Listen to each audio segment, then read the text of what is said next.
Have you ever walked out of a room replaying a conversation, realizing too late that someone had steered you without you even noticing? A smile that hid a dagger, a question that made you doubt yourself, a silence that left you scrambling to fill the space. Moments like these can make you feel small, exposed, one step behind in a game you didn't even know had begun. But here's the truth I've learned. It's not luck, and it's not charm that gives some people that quiet dominance. It's discipline, it's clarity, it's the restraint to hold back when everyone else rushes forward. Most people reveal themselves too quickly. They speak to be heard, not to be understood. They fight battles that were never theirs to fight. And in doing so, they hand over their power.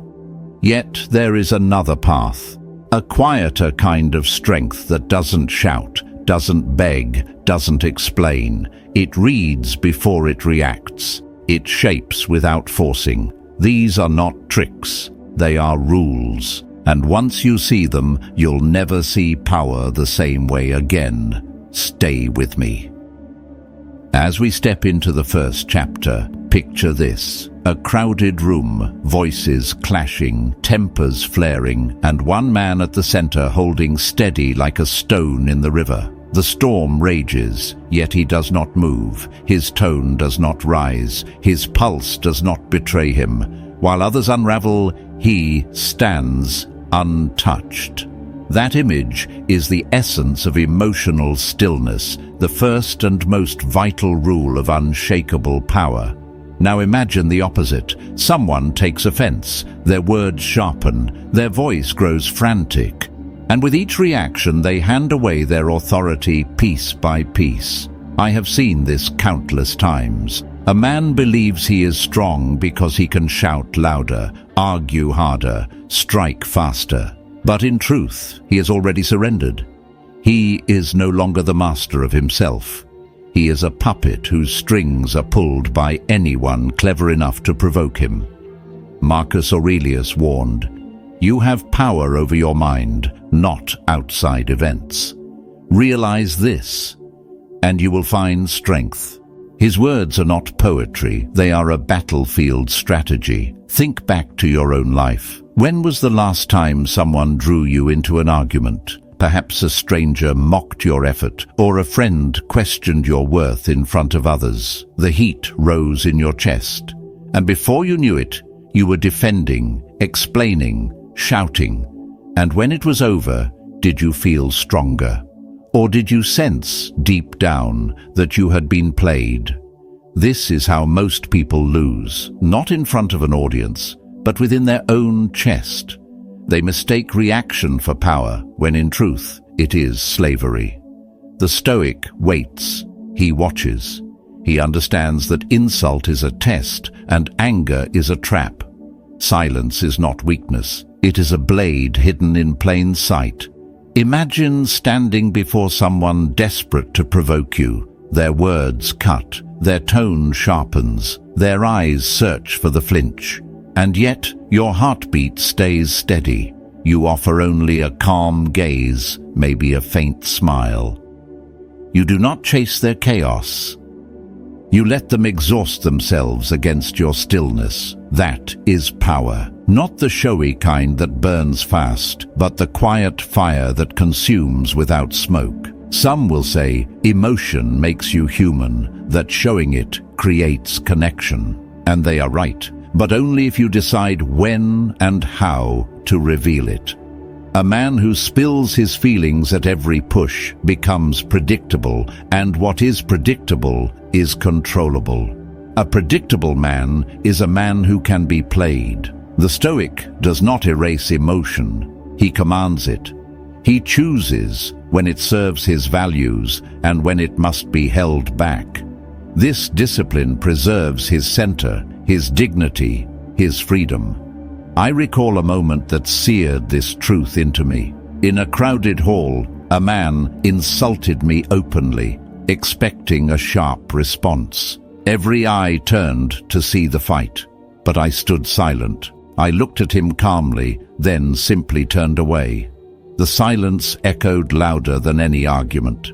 He was left standing alone, his performance unfinished. In that moment, I understood. To remain unshaken is to win without lifting a hand. The hard truth is this: most people are slaves to their reflexes. A sarcastic comment makes them defensive. A dismissive tone sparks their anger. A delayed reply unsettles their confidence. They think they are thinking, but in reality, they are dragged by currents they never chose. The Stoic man is different. He asks, "Is this storm worth my energy?" He does not fight every battle, nor answer every call to war. He lets the noise of others expose them while he builds strength in stillness. To command respect, you must stop explaining your worth with emotions. Stop justifying through arguments. You are not here to seek approval. You are here to stand rooted in principle. Even in confrontation, let your calm be your weapon. Let your stillness speak for you. Watch as others grow restless, desperate for you to break, and crumble when you do not. Think like a general, not a soldier. Let others waste their arrows in haste while you prepare for the long campaign. Keep your tone even, your responses measured, your words few, and when you finally speak, let them strike like iron, sharp, deliberate, impossible to ignore. That is the weight of discipline. That is the strength of restraint. I have learned this in countless rooms. The calm man unsettles the proud. The quiet man disarms the loud. The one who pauses before speaking holds more authority than the one who shouts. And when insult comes, as it always does, remember this: you do not have to answer every storm. Sometimes the most powerful act is no act at all.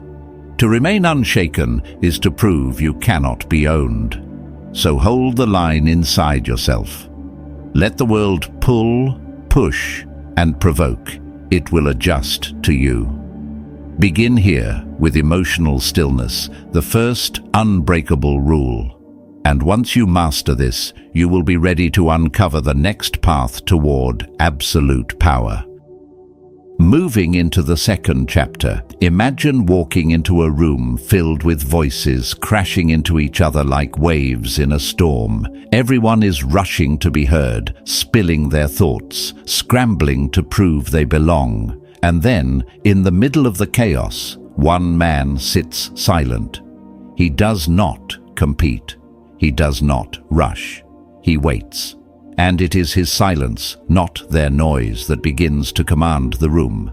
This is the paradox most never see. People mistake volume for influence. They think the loudest voice wins. But the Stoic knows that true power rests not in the sound of your words, but in the weight of your presence. Silence unsettles because it forces others to lean in, searching for meaning where none is given. When you are silent, you are not empty.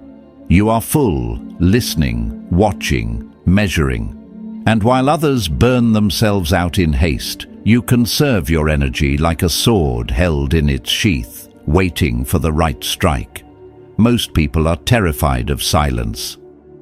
They rush to fill it, to explain, to soften the air. They fear the discomfort of stillness, but it is in that discomfort that power is born. When you hold silence, others begin to project. They wonder what you're thinking. They guess at your judgment. They reveal more than they intend, not because you asked, but because they could not endure the void you created. That is leverage. That is the moment the Stoic begins to win. I recall the story of a Roman general who attended a heated council. Voices clashed. Arguments raged, strategies were debated. He said nothing. Hours passed, and still he sat silent. His enemies mistook his restraint for weakness, but when at last he spoke, his single sentence ended the debate, shifted the campaign, and secured loyalty. One sentence, sharpened by hours of silence, carried more weight than all the noise before it. That is not myth, it is strategy. Silence is not weakness, it is discipline. It is the choice to create impact instead of clutter. And every pause, every withheld word, makes the words that follow cut deeper. But silence is not just a tactic, it is also a test of the soul. Can you sit across from someone and say nothing, holding their gaze while the tension builds? Can you resist the urge to rescue yourself from discomfort with needless words? Most cannot. They start rambling, over-explaining, betraying their secrets, revealing their doubts, all in an attempt to escape the weight of stillness. And all you did was wait. All you did was hold the line. This is why, in negotiation, the man who speaks least often wins. Not because he is hiding, but because he is anchoring. He allows the other to rush, to reveal, to over-offer. And then, with a few precise words, he cuts to the truth. Restraint becomes persuasion. Discipline becomes dominance. Even outside the battlefield of high pressure, silence holds its quiet strength. In meetings, a pause after a question shows you are not desperate to please. In an interview, allowing silence before you answer signals confidence, not confusion. In daily conversation, the man who speaks less is valued more. Why? Because people sense he is not grasping for approval. He does not need to be liked. His restraint makes him rare. And in this world, rarity commands respect. Marcus Aurelius taught, if it is not right, do not do it. If it is not true, do not say it. Silence is the embodiment of that wisdom. It says, I know who I am. I know what matters. And I do not need to perform for your understanding. It is not passive. It is not avoidance. It is a stance. It is a strategy. It is self-mastery expressed in stillness. And here is the deeper truth. The man who always talks becomes predictable, ordinary, forgettable. His words lose weight because they are too easily given. But the man who speaks with restraint becomes rare. His words are earned, not scattered. His silence forces others to lean closer, to wait, to wonder.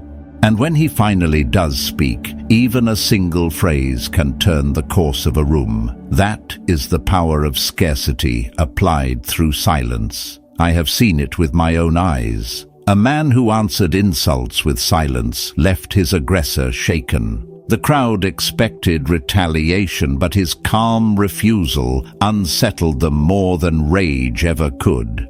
Tea was not his words they remembered, but the weight of what he withheld. And long after he walked away, it was his composure they remembered. Not the insult, not the noise, but the silence.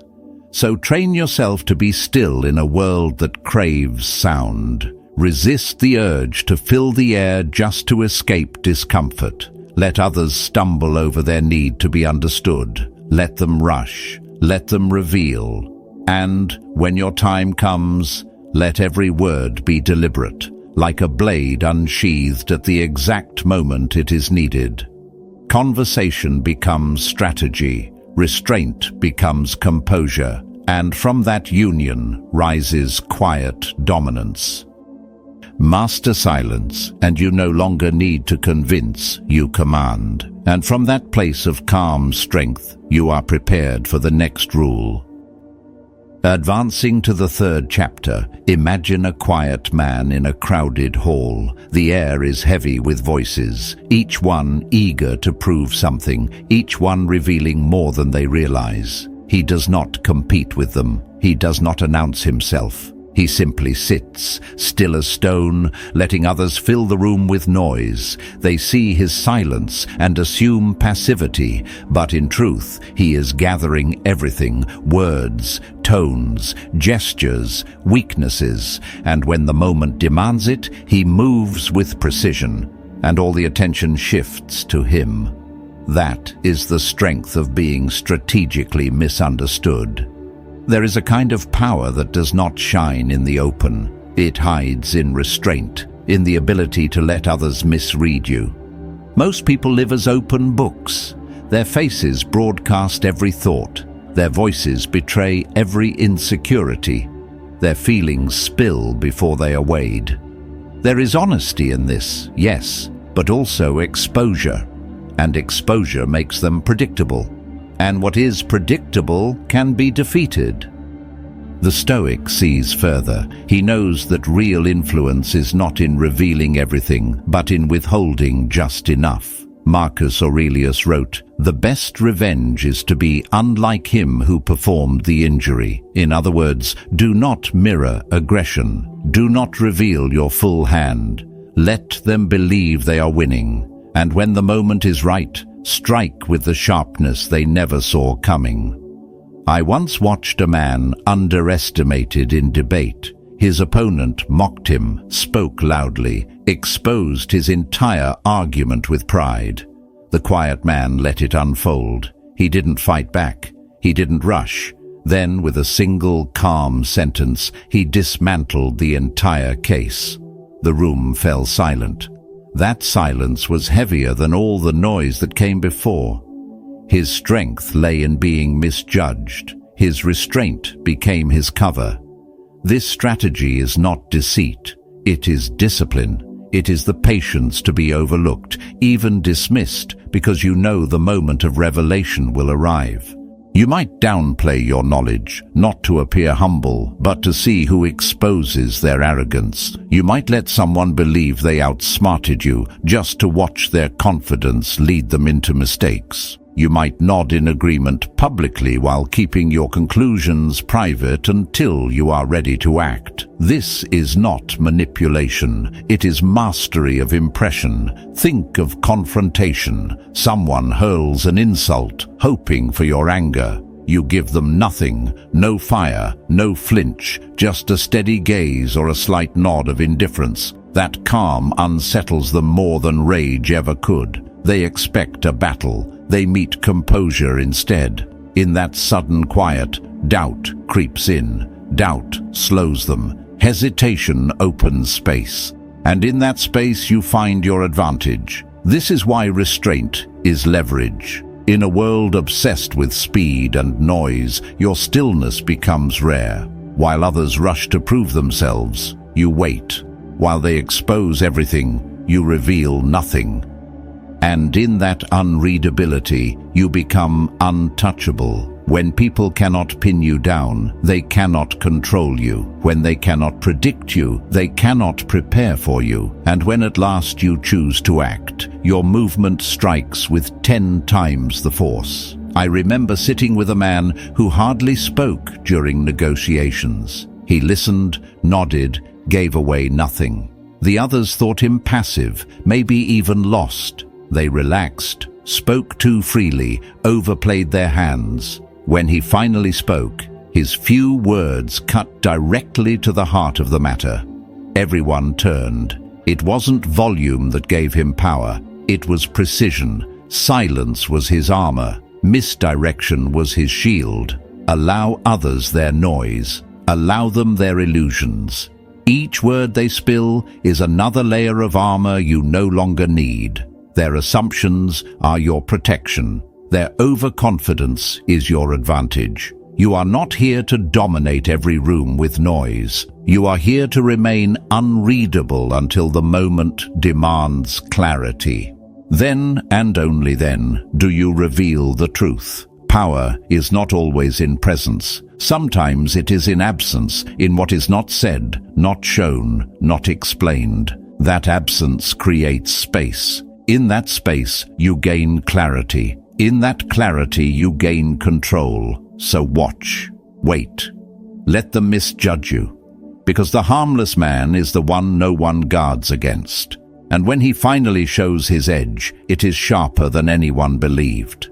This is where the art of being strategically misunderstood becomes your shield and your sword. And from this hidden strength, we now step forward into the next truth, where absence itself becomes a force, and scarcity becomes the path to reverence. Here's where we step into the fourth chapter, and the image is sharp. A man who is everywhere, all the time, until his presence loses weight. His face blends into the crowd. His words dissolve into noise. What once drew attention now goes unnoticed, because what is seen too often becomes ordinary. And in a world addicted to constant presence, it is the man who is rare who becomes unforgettable. Scarcity is not arrogance, it is discipline. It is the quiet decision to make your time, your attention, your presence something measured, not spilled carelessly into every hand that reaches for it. Most people do the opposite. They rush to every invitation, respond to every message, chase every silence with words, not because it is needed, but because they fear being forgotten. They confuse visibility with influence, but in truth, constant exposure dulls their edge. Predictability robs them of power. And in the Stoic view, what is predictable becomes powerless. Imagine a man who speaks rarely in meetings, while others compete to be seen, filling the air with repeated points. He waits, he listens, and when he finally does speak, the room falls quiet. Not because he demands attention, but because he has earned it through restraint. His words are remembered because they are not wasted. His presence feels weighted because it is not scattered. That is the power of scarcity in motion. Epictetus gave us this reminder. If you want to improve, be content to be thought foolish and stupid. Why? Because once you release the need to be noticed by everyone, you free yourself from the trap of constant validation. You stop chasing every glance, every nod of approval, every scrap of attention. And in that withdrawal, your presence becomes sacred. The fewer your appearances, the greater their impact. Absence, when chosen with intention, becomes louder than any attempt at visibility. People notice the space you leave. They wonder where you've gone. They ask questions they would never have asked if you were always available. In that mystery, they begin to project value onto you, not because you claimed it, but because you withheld just enough to make them fill in the gaps. Human nature, untrained by reason, always chases what seems scarce. And when you step back, you become what they chase. This principle also teaches others how to treat you. If your time is always available, it is treated as worthless. People cancel, delay, or waste it because you have shown them there is no cost. But when you pause before responding, when you choose carefully where your energy goes, something shifts. They adapt, they prepare, they measure their words. Because they know your attention is not cheap. It is earned.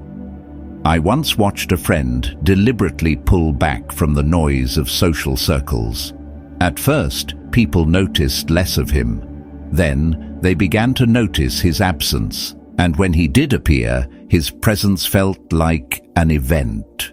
People leaned in, listened more closely, valued his words because they were not always available. His silence carried meaning, his presence carried weight. He had refined his value by stepping back.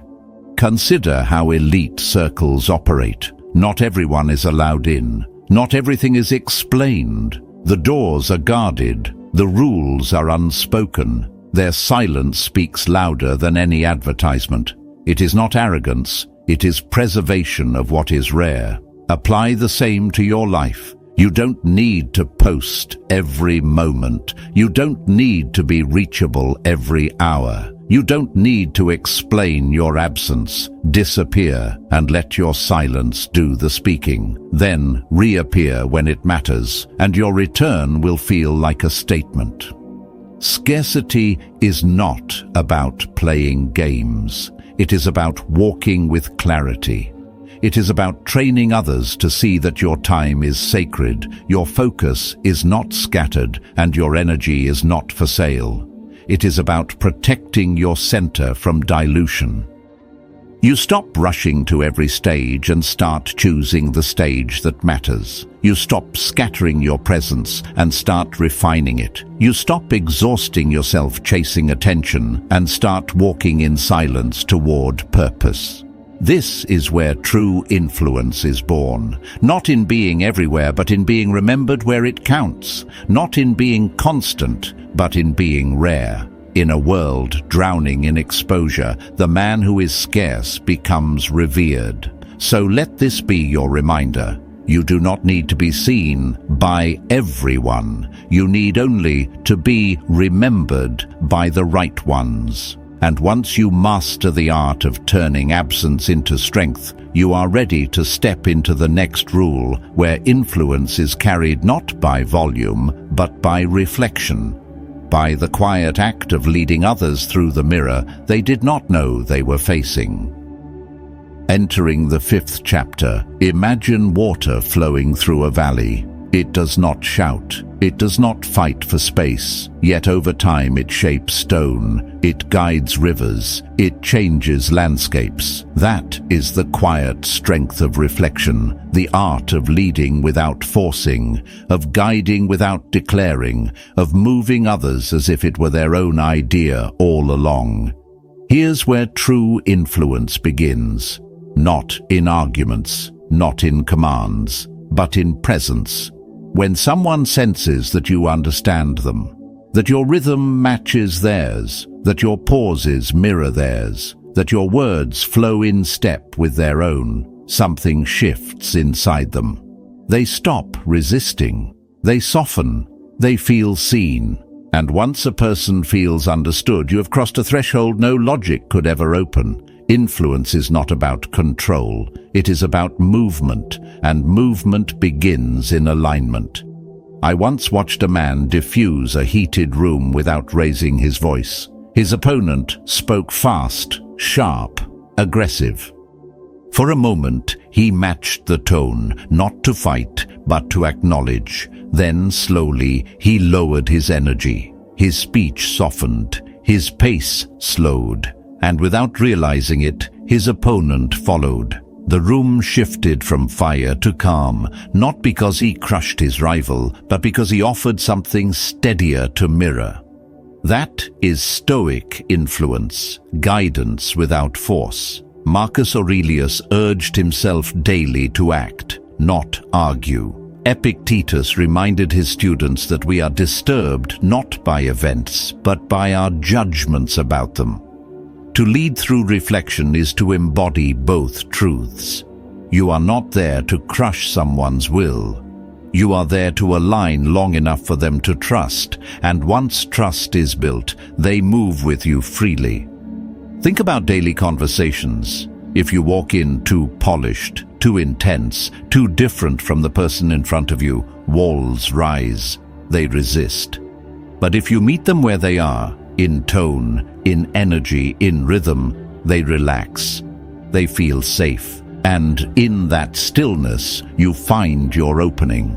That opening is where persuasion begins, not through pressure, but through presence. The Stoic understands this subtle art. He does not need to dominate the space. He does not need to take up the air. His power is in shaping the rhythm of the exchange, often without the other person even noticing. He shifts tone slightly. He slows his words. He asks a single thoughtful question, and if the other follows, he knows he is in position. If not, he waits. He adjusts. He remains patient. Because he is not performing, he is guiding. This principle extends even into persuasion. You can have the most brilliant argument in the world, but if you are out of rhythm with the person you face, your words fall flat. They bounce off armor, but reflect their pace, their concerns, their worldview, even briefly, and the armor opens. Your words enter, and what once seemed unreachable becomes receptive. People remember how you made them feel long after they forget your words. Mirroring is not about being liked. It is about creating alignment deep enough that trust forms without struggle. And trust, once built, carries more influence than authority ever could. I remember guiding a conversation with a colleague who resisted every idea I raised. The more I pushed, the more he hardened. So I stopped pushing. I mirrored his concerns, repeated his words back in his cadence, slowed to his pace. Slowly, his resistance melted. He leaned forward, he opened, and by the end, he believed the solution was his own. That is the art. That is the power. To lead quietly, invisibly, until they walk beside you without knowing why. The Stoic does not need the spotlight. He does not need applause. His strength lies in shaping the current without announcing it. He becomes the still point in the chaos, the one others lean toward without understanding what draws them in. This is not manipulation. It is moral strategy. It is guiding others not for selfish gain, but because calm, clarity, and connection achieve more than pride or noise ever could. So the next time you step into a conversation, resist the urge to rush to be heard. Watch, listen, reflect, guide. Let your presence do the work. Let your silence shape the tone. Influence then becomes effortless. You do not convince. You do not argue. You simply stand in quiet authority and others follow. And from this place of calm reflection, the next truth emerges. Because once you have learned to guide others through alignment, the final step of power awaits. The ability to walk away with clarity, leaving silence as your ultimate command.